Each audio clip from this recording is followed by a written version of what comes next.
తెలంగాణలో ఎండలు తీవ్రంగా మండిపోతున్నాయి. మార్చిలోనే సూర్యుని ప్రతాపానికి బయటికి రావడానికి ప్రజలు జంకుతున్నారు. ఇప్పటికే ఆదిలాబాద్, మంచిర్యాల జిల్లాలో 40 డిగ్రీల పైగానే ఉష్ణోగ్రతలు నమోదయ్యాయి. అయితే మండే ఎండలతో అల్లాడుతున్న ప్రజలకు వాతావరణ శాఖ గుడ్ న్యూస్ చెప్పింది.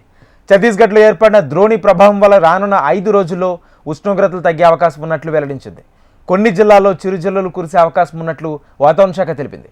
మరింత సమాచారం మా ప్రతినిధి రజిత అందిస్తారు. రాష్ట్రంలో ఎండలు మండిపోతున్నాయి. మార్చిలోనే మండిపోతున్న సూర్యుడి ప్రతాపానికి ప్రజలు అల్లాడిపోతూ ఉన్నారు. ఉదయం 10 దాటిన తర్వాత సాయంత్రం 4 గంటల వరకు కూడా బయటికి రావడానికి ప్రజలు జంకుతున్నారు. ఇప్పటికే ఉత్తర తెలంగాణ జిల్లాలైనటువంటి ఆదిలాబాద్, మంచిర్యాలతో పాటు మరికొన్ని జిల్లాల్లో కూడా 40 డిగ్రీల కంటే అధికంగానే ఉష్ణోగ్రతలు నమోదయ్యాయి. ఆ జిల్లాలకు అలర్ట్స్ కూడా ఇచ్చినటువంటి పరిస్థితిని అయితే మనం చూస్తూ ఉన్నాము. హైదరాబాద్లో కూడా 39 డిగ్రీల వరకు కూడా ఉష్ణోగ్రతలు నమోదవుతున్నాయి. ఈ నేపథ్యంలోనే ప్రజలు బయటికి రావడానికే భయపడుతున్నటువంటి పరిస్థితి ఉంది.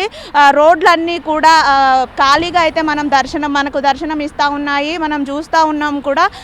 ఆఫీసులకు వెళ్ళేవారు కూడా, అత్యవసర పనుల మీద బయటికి వెళ్ళాల్సిన వారు కూడా రోడ్ల పైన, అంటే సాధారణంగా అయితే ఎవరైనా ఆఫీసులకు వెళ్ళే వాళ్ళు ఇతర పనుల మీద బయటికి వెళ్ళేవారు, ఎక్కువగా 2 వీలర్స్ పైన వెళ్ళేవారు. కానీ ఎండలకు భయపడి ఇప్పుడు మాత్రం మొత్తం క్యాబ్స్లు తీసుకొని వెళ్ళడము, ఆటోలు తీసుకొని వెళ్ళడము వంటివి చేస్తూ ఉన్నారు. దీంతో పాటు కూడా బయటికి రావాలంటే తగినన్ని జాగ్రత్తలు తీసుకోవాల్సినటువంటి పరిస్థితి. అంటే ఆడవారైతే స్కార్ఫ్స్ వేసుకోవడము, మగవారు క్యాప్స్ ధరించి బయట తిరగడము, ఎండ ప్రభావానికి లోను కాకుండా ఉండడానికి, ఎప్పుడు కూడా బాడీ డీహైడ్రేట్ కాకుండా ఉండడానికి శీతల పానీయాలు వంటివి తాగడము, నిమ్మరసము, కొబ్బరి బొండాలు, పుచ్చకాయలు వంటి వాటిని తినడము, ఇలాంటి తగిన జాగ్రత్తలు అయితే ప్రజలు తీసుకుంటూ ఉన్నారు. అయితే ఎండల ప్రభావం వల్ల అల్లాడిపోతున్నటువంటి ప్రజలకు వాతావరణ శాఖ అయితే ఒక శుభవార్తను చెప్పింది.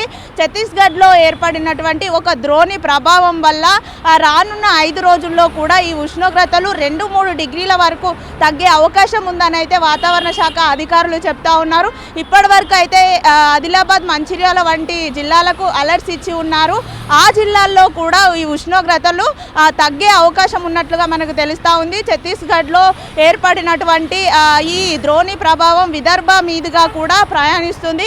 దాని ప్రభావం మన తెలంగాణ మీద కూడా కొంచెం ఉండబోతుంది. ఈ నేపథ్యంలోనే నగరంలో కొన్ని జిల్లాల్లో చిరుజల్లులు కురిసే అవకాశం కూడా ఉన్నట్లుగా అయితే వాతావరణ శాఖ అధికారులు చెప్తా ఉన్నారు. దీంతో పాటు కూడా ఉష్ణోగ్రతలు ఇప్పటి వరకు ఏదైతే 40 డిగ్రీల పైగానే ఉష్ణోగ్రతలు నమోదయ్యాయో చూసుకున్నట్లయితే ఆ ఉష్ణోగ్రతల్లో కూడా 2-3 డిగ్రీల వరకు కూడా తేడాలు కనిపించే అవకాశం ఉంది. అంటే తగ్గే అవకాశం ఉన్నట్లుగా అయితే వాతావరణ శాఖ అధికారులు చెప్తా ఉన్నారు. ద్రోణి ప్రభావం అయిపోయిన తర్వాత ఎండల తీవ్రత అనేది యథాస్థితిగా ఉంటుంది. రానున్న ఏప్రిల్, మే మాసంలో కూడా వడగాల్పుల ప్రభావం కూడా ఉండే అవకాశం ఉన్న నేపథ్యంలో తగిన జాగ్రత్తలు తీసుకోవాలి ప్రజలందరూ అని కూడా అటు వాతావరణ శాఖ నిపుణులు, ఇటు వైద్యులు హెచ్చరిస్తున్నారు. మొత్తంగా అయితే ఎండలతో అల్లాడిపోతున్న ప్రజలకు ఇది ఒక శుభవార్తే అని చెప్పొచ్చు. ఒక 5 రోజుల పాటు రాష్ట్రంలో 2-3 డిగ్రీల ఉష్ణోగ్రతలు అయితే తగ్గబోతున్నాయి. వీడియో జర్నలిస్ట్ గజానంతో రజిత, HM టీవీ, హైదరాబాద్.